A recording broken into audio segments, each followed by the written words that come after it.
भगवान शिव और मां पार्वती की प्रेरणादायक कहानी। भगवान शिव और मां पार्वती की प्रेरणादायक कहानी।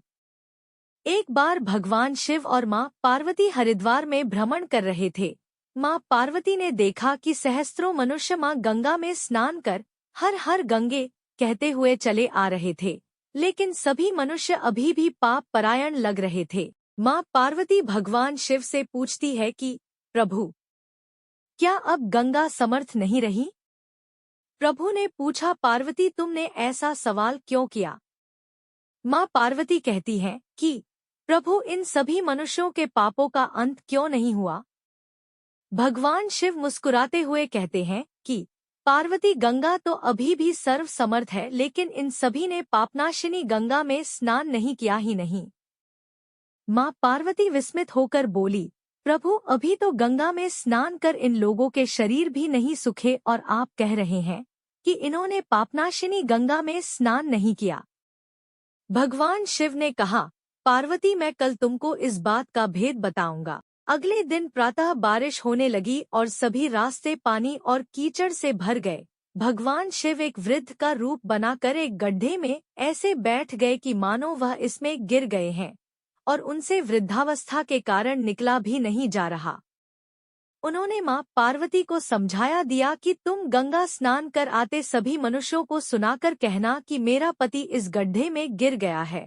मेरे पति सर्वथा निष्पाप आत्मा है और कोई निष्पाप पुण्यात्मा है उनको बाहर निकल सकती है। अगर कोई व्यक्ति निष्पाप है तो वही मेरे पति को बाहर निकालने के लिए हाथ लगाएं। लेकिन अगर कोई निष्पाप नहीं हुआ तो उसका शरीर जलकर भस्म हो जाएगा। मां पार्वती अब गड्ढे के पास बैठ गई और सभी को सुनाकर कहने लगी। हर कोई सुंदर स्त्री को प्रलाप करते हुए देखकर रुक जाता।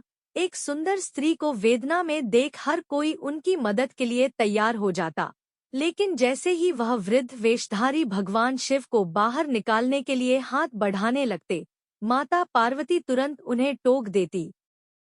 वह कहती, मेरे पति सर्वथा निष्पाप आत्मा है और कोई निष्पाप पुण्यात्मा है उनको बाहर निकल सकती है। अगर तुम निष्पाप हो तो मेरे पति को बाहर निकालने के लिए हाथ बढ़ाना। मैं तुम्हें पहले ही चेतावनी दे देती हूँ कि अगर तुम निष्पाप नहीं हुए तो तुम्हारा शरीर जलकर भस्म हो जाएगा। इतना सुनते ही हाथ आगे बढ़ाने वाले हाथ पीछे कर लेते, क्योंकि उनको लगता था कि हमने जीवन में कभी ना कभी तो पाप किया ही होगा। दूसरे उनके मन में आता है, इस बुढ़े के लिए क्यों अपनी जान जोखिम में डालने। इस तरह सुबह से लेकर संध्या हो गई। हजारों लोग स्नान कर चले गए, लेकिन किसी ने भी वृद्ध को निकालने की हिम्मत नहीं की। शाम के समय एक युवक हाथ में लोटा लिए वहां से गुजरा तो मां पार्वती ने उसको भी अपनी व्यथा सुना दी। जब वह मदद करने के लिए हाथ बढ़ाने लगा तो उससे भी वही बात कही जो अब तक वहां से गुजरे हजारों लोगों को कही थी। अगर तुम सर्वथा निष्पाप हो तो ही मेरे पति को हाथ लगाना, नहीं तो तुम भस्म हो जाओगे। वह युवक बोला, माता, मैं अभी तो पतित पावनी गंगा में स्नान करके आया हूँ और गंगा स्नान के पश्चात तो सभी पाप नष्ट हो जाते हैं। मैं अभी आपके पति को बाहर निकालता हूँ। उसने हाथ बढ़ाकर वृद्ध के रूप में भगवान शिव के बाहर निकाल दिया। भगवान शिव और मां पार्वती ने उसको अपने वास्तविक स्वरूप के दर्शन दिए। भगवान शिव बोले कि देखो पार्वती,